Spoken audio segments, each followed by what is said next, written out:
Several of y'all are going to be going out to pre-releases and maybe doing some buying, selling, or trading of different Magic cards, and I figured this is a way to give you some knowledge of what the most expensive things are to look for, and if you should hold on to them or trade them. So let's go ahead and talk about what the most expensive cards are right now in the Brothers War.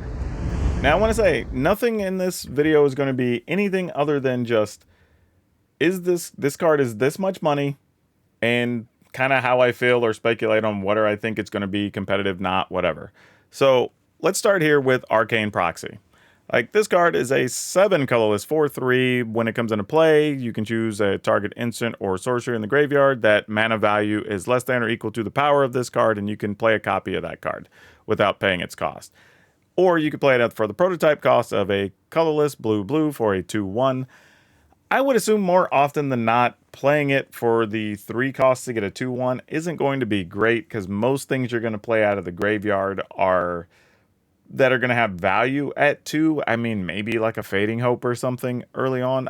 Possibly like an Impulse, I guess. But that's not all that exciting, so you're probably going to want to play it in some deck where you have a way to reduce the cost, or you ramp up with Power Stones or something. But that being said, does this have a shot in something like Commander? Maybe. I mean, without some extra help, you're looking to get into play another 4-cost spell out of the graveyard. I don't know if that's good enough.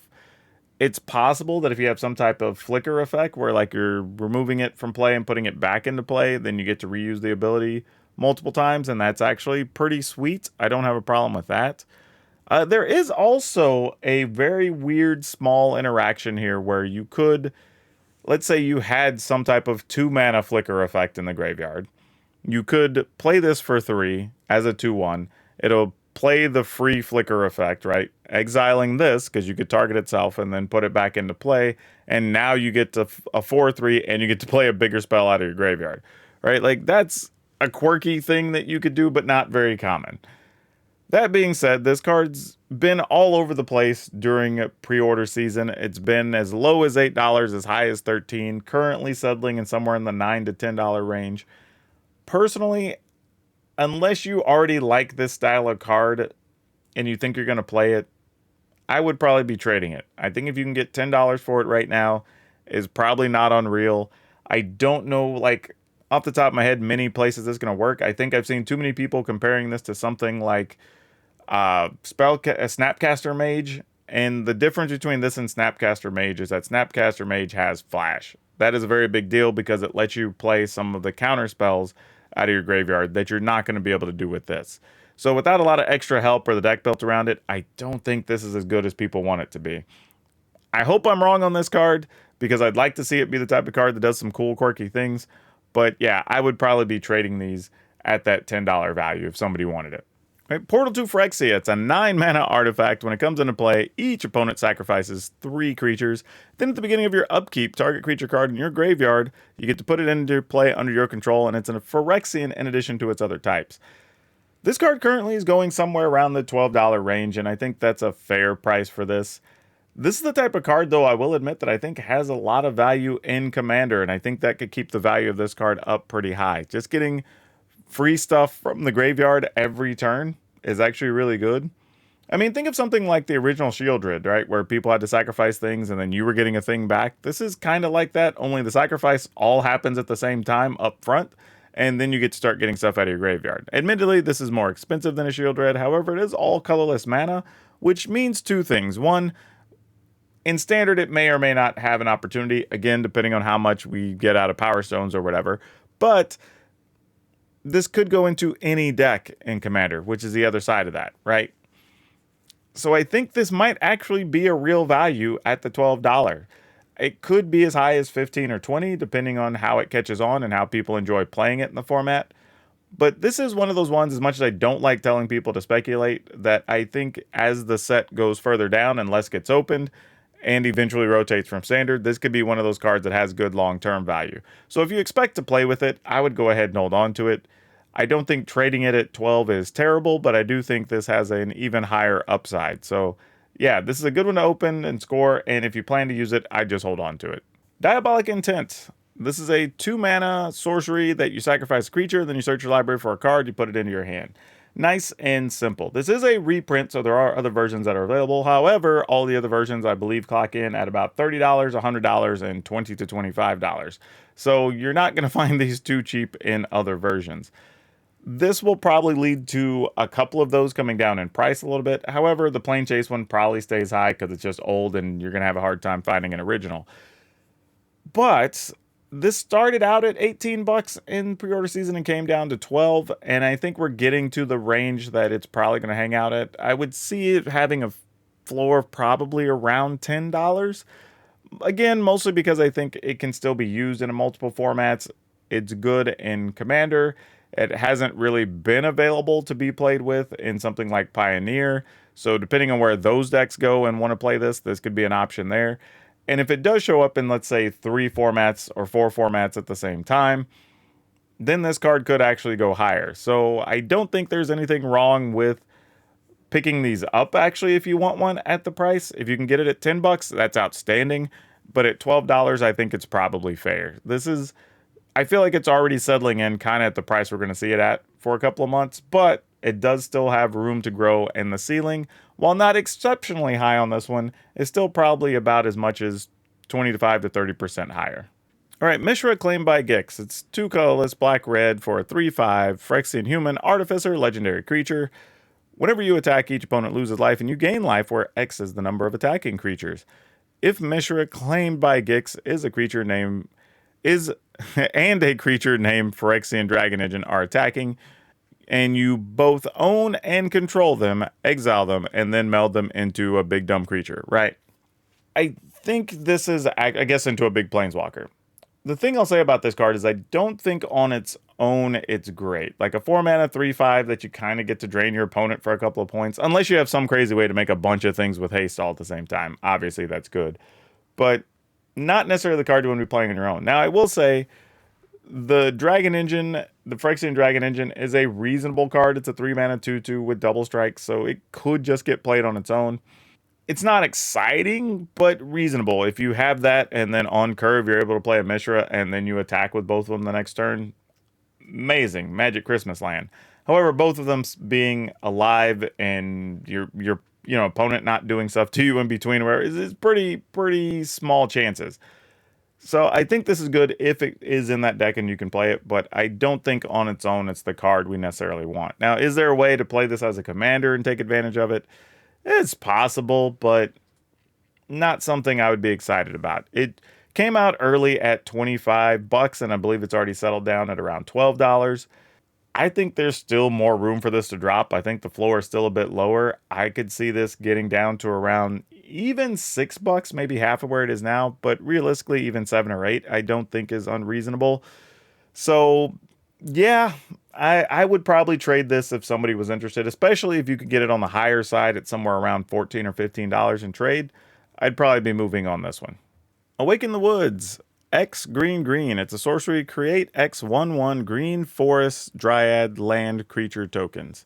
And this is actually about 16 bucks right now. It did start the pre-order season at $35 and has come down obviously to about half that price. The problem I have with this card is a lot of people have been hyped about this, but nobody's really said what they plan to do with it. So you can almost double your mana, right? Let's say you have like 8 mana available. You can pay 6 or make X equal 6. You can get these 6 extra things. So now you have 14 mana next turn. But what are we doing with the 14 mana? Or what are we doing with these extra 6 1/1s, right? Nobody's really given that perspective. And I think that's where I'm kind of lost on this card. This feels a little bit like Bootlegger Stash. Let me bring that up so y'all can see that as well. But this is one of those cards that got a ton of hype that we were all excited about. I say all excited about as a community.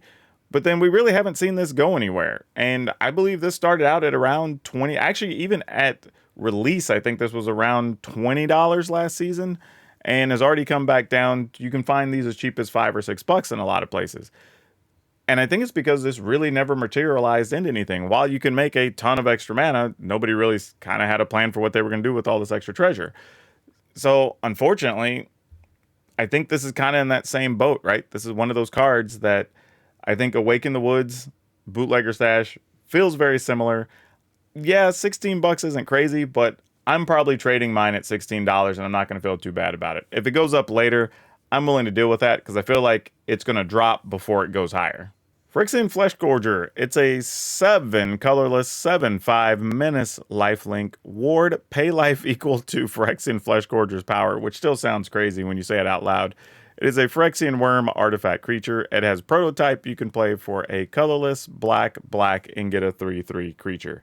The thing I'll say about this card is that just on rate, it is fine, right? Even if you want to play it in some type of aggressive deck, a 3-mana 3/3 isn't spectacular. However, it does come with Menace and Lifelink, and the ward is a real thing, right? Somebody would have to pay 3 life to be able to kill it. So that's actually nothing to turn your nose up at, even just in a regular deck, which gives it some value.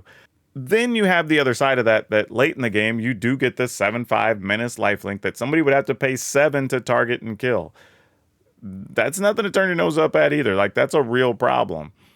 So does this really warrant the price tag that it's running around with right now, which is about 16, 17 bucks? I'm going to say probably so. And I didn't think originally when I put this list together and like was looking over cards that I was going to feel that way, but this might be a real price. Like, now admittedly, I'm not even saying it's like hard stuck at that like value. It could come down to maybe 14, 15 bucks, but I think there's going to be a lot of decks that are going to be trying to play this. Whether we're talking about various versions of Rakdos aggro, mono black of all types might be trying to play this because it scales very well as being like an early play or a late game play. It's also useful against something like mono red decks where if you're going back and forth and they have to choose to kill your creatures, like, well, they have to kill this because it has lifelink and they don't want it out, but then you're also going to get a free 3 damage from them as well. So I think this is a fine card overall. Like, the toughest one, like I said, that, you know, I've probably been, you know, in the mood for saying like, hey, go ahead and trade at these prices. Like, this is a tough one for me because I could see a world where it ends up just not having the room that it should to get into a lot of deck lists and could drop lower. But I don't see it having a like regrettable floor. Like, you paid, let's say, 16 bucks for this and then it ends up being $8, right? I don't think that's what's going to happen with this. Now, I could see maybe as low as 12. And that could make some people feel bad or not. But I will say I don't think the ceiling is very high for this right now, just because of what we know of current standard. And we kind of are trying to envision things in a world with like extra cost and power stones and whatever. But the other side of that is if power stones are real, then getting this for 7 mana is not going to be that surprising a lot of the time. So very hard one to call on this. But I would say, even at $16, I'm probably holding it. But if somebody really wanted it and I could get some value for it, I would be willing to move it. But I could see this going into a lot of decks. So this one's a little tough. I'd probably be cautious with this one. If I got it, I'm probably holding a little bit. And if I lose some value, I think this is one I'm willing to gamble on just because it's got a lot of room. And when I say a lot of room, I mean a lot of room for play and use. Not so much more on just dollar value. I think the ceiling might only be $3 to $4 more than what it is now. Right, we have Gix, Yawgmoth Praetor, colorless black 3/3 Phyrexian Praetor, legendary creature, and this has a lot of stuff going on, so hang on with me here. Whenever a creature deals combat damage to one of your opponents, its controller may pay 1 life. If they do, they draw a card. Or you could pay, you could pay 4 and 3 black mana. You discard X cards, exile the top X cards of target opponent's library. You may play lands and cast spells from among those cards without paying their mana cost. This is actually a really, really interesting card because it's a 3-mana 3/3 that's actually a reasonable size creature and has a lot of play, potentially in standard, but for sure in commander. And there's a couple of interesting things here, right? It also held its value most of the pre-order season. I believe it's been $18 to $20 pretty much everywhere. And it still has room to grow. Also, I will say this about Gix. Gix also is a character that a lot of people that like playing black cards and are Vorthos players that are really into the story have an attachment to. And this is kind of the first time I think that we have like a real quality Gix card to play and people can sink their teeth into. The other thing about this card is it actually is very good in Commander because it encourages your opponents to attack each other. Because anytime a creature deals combat damage to one of your opponents, the creature's controller gets to pay a life and draw a card. So they're less encouraged to attack you and attack other people because they could result in more cards, obviously. That's really good. And then at some point, you get to just play free cards off your opponent's library, or at least gamble and see, right? Because you've now potentially drawn extra cards. Maybe your hand's full. You want to get rid of 3 or 4 things and see if you can get some free stuff off your opponent's library. I like a lot about this card. And I feel like this is one of the ones that, even if the price were to drop a little bit, I think the longer this card is around and less cards from Brothers War get opened, the value on this could be very good in the long run. This is one that I think if there's any chance you think you're going to want to play with it, I would hold it. If you do want value, you could probably even trade this for more than the $18 or $20 value. I think there's going to be people who want this, who really want to put it in a commander deck, really want to play with it, that you might be able to get as much as $25 for this on early weekend or the first week of set release for people who are just eager to build with it and would rather trade than spend cash.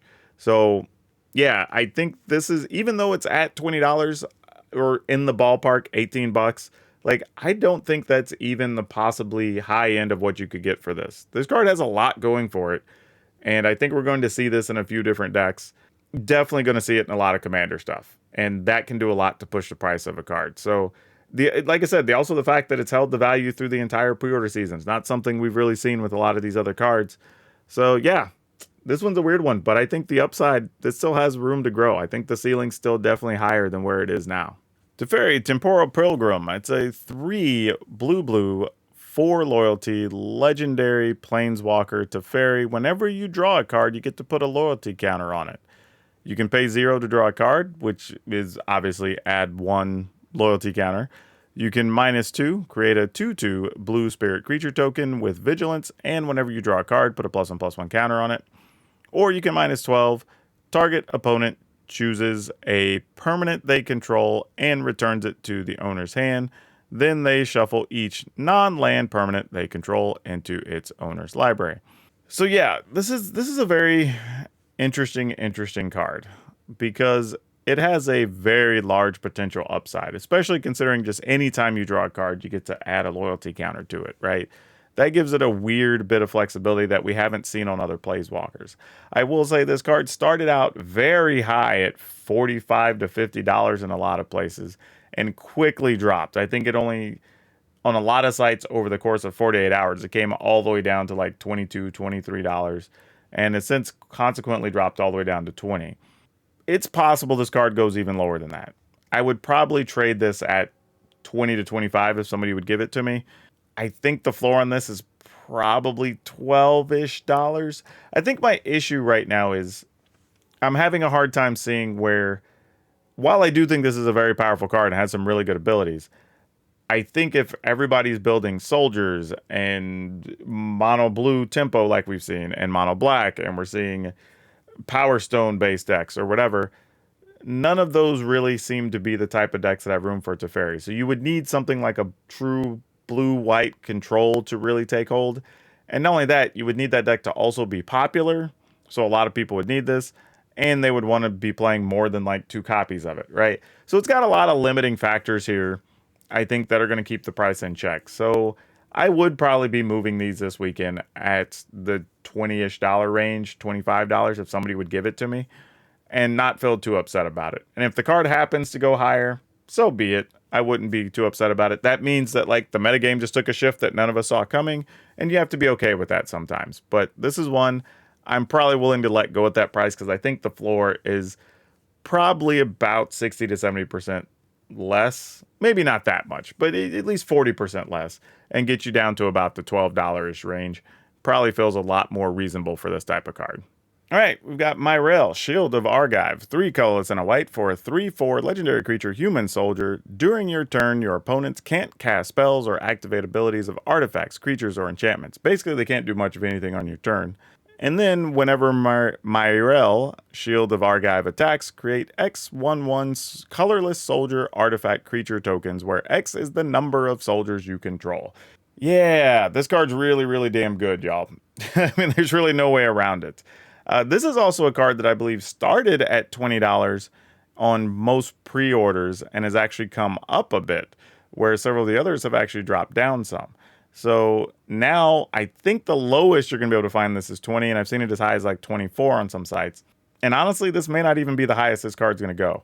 It's a mythic rare that actually is really good. Like, it's probably going to be the top end for some humans decks, right? Because again, several humans in standard are already soldiers. It's obviously going to fit into soldier decks, which debating on how many you want to play, because one of the other good soldiers is a 4 mana 3/4 that pumps all your soldiers, right? So that's going to be a little bit of a thing. But in Commander, very good card. And you don't have to even build around this too difficultly, right? Like, if you just have any other soldiers, this is going to be good. But even if you just attack with it and anything else, it's still going to produce just a 1/1 soldier anyway to start with. Actually, it's just for each attacker, not even for each soldier. It's just you get a 1/1 soldier for each. Wow. Okay, you get a 1/1 colors artifact creature token where X is the number of soldiers. Oh, so it's just soldiers you control, not even soldiers that are attacking. So that actually adds another level to it. But realistically, for 4 mana, you get a 3/4 that has a huge upside. Like, turning off all your opponent's stuff on your turn is very big. It means you don't ever get anything countered, right? Your opponent has to do things on their turn. They have to commit their mana, whatever they're going to do, because they can't do it on your turn. This is actually a very powerful ability, and I think this card could get as high as $30. And that sounds a little crazy, but we have seen other cards already that are really good and only really in Commander, especially like some of the dragons from the last Commander Legends and stuff, Baldur's Gate, right? We've seen those get up pretty high, and those feel a bit more limiting even than this. Now, their upside has like a huge fun ability on some of those, and maybe that's worth it, for people to spend that kind of money. But I think this could be one of those cards that goes to 25 or 30. Even if not right now, I think it could over the course of the next like 18 to 24 months. So yeah, it's a good value if somebody wanted to trade it and whatever at 25 to 28 bucks. I wouldn't be mad if I could get the extra value. If I couldn't get more than $20 for it, I'm probably holding it and probably going to find a way to use it myself. Urza Lord Protector, colorless, white, blue, 2/4, human artificer. Legendary creature. Artifacts, instants, and sorcery spells you control, or actually you cast, cost 1 less to cast. You can pay 7 if you both own and control Urza, Lord, Protector, and an artifact named the Mightstone and Weakstone. Exile them, you meld them, and you make a big Urza Planeswalker. The one thing I will say is the Might and Meekstone is actually a reasonable card just to play, so that's not unreal. However, having 7 mana and whatnot and controlling both cards, and you can only do this as a sorcery, like, those are a lot of like qualifiers to getting to the meld part. So I'm kind of going to ignore the meld a little bit. Not saying it's irrelevant, because I don't want to say that, but I don't think it plays into the value of this card too much on its own. That being said, being able to make artifacts, instants, and sorceries all cost 1 less is relevant. There's a lot of ways that can work, even if you're talking about Commander or Standard, possibly even in Pioneer, depending on which way you want to go, right? This makes a lot of artifacts that would otherwise cost 1 or 2 to be effectively free, or set up situations where you could combo with different stuff with artifacts that are producing mana, or things coming into play and triggering and making mana, right? So there's a few different things you might be able to do with this card. Now, in the pre-order season, this did start out, I saw as high as $40 in some places. It has come down all the way to around the $25 mark for a lot of spots. And this is a hard one. This is one I don't know. This is one I'm more just telling you the price and you figure out what you want to do. I feel like we're close to the high side on this already, in that like 25 to 30 range. I don't think it goes much higher than that, at least in the short term. Now, like a lot of things, I think it could, in the long run, maybe go higher. I don't know what the room for this card is in Standard. I will say this, if blue-white control type decks are a thing, and, we're talking about Teferi and all this other stuff, those decks might want to just play the Mightstone, Weakstone, or whatever, because it's actually a reasonable card to play in those types of decks. And if so, then you go ahead and play Urza, because it does make like your counters cheaper and your card drawing spells cheaper or whatever. And Urza is a 2/4 body. It's not like it's the smallest thing, and can at least chump block some things fairly effectively. So yeah, I'm going to say I don't think it's wrong at $25, $30. I just don't think it goes much higher than that in the short term. So do with that information what you will. I don't think the floor is too much lower either. I think somewhere around $20 is probably the floor for this, at least in the short term, till we kind of see where things are going to shake out in standard. So yeah, I want to know, like, did any of these prices surprise you, or the activity that these cards had during the pre-order season? Do you like this type of video? Because I haven't really done anything like this before, but is this useful to you going to a pre-release event? Like, there's a lot of questions I have for something like this. Like, this set is full of good cards, and there's a bunch of things in that, like, $3 to $5 range you're going to open that are probably worth discussing as well. So yeah, there's a lot. Let me know. I have a lot of questions. Get in those comments. Let me know how you feel about all this. But in general, have fun with the new set. There's a lot of cool stuff. Otherwise, that's all I have for you for now. We'll see you next time.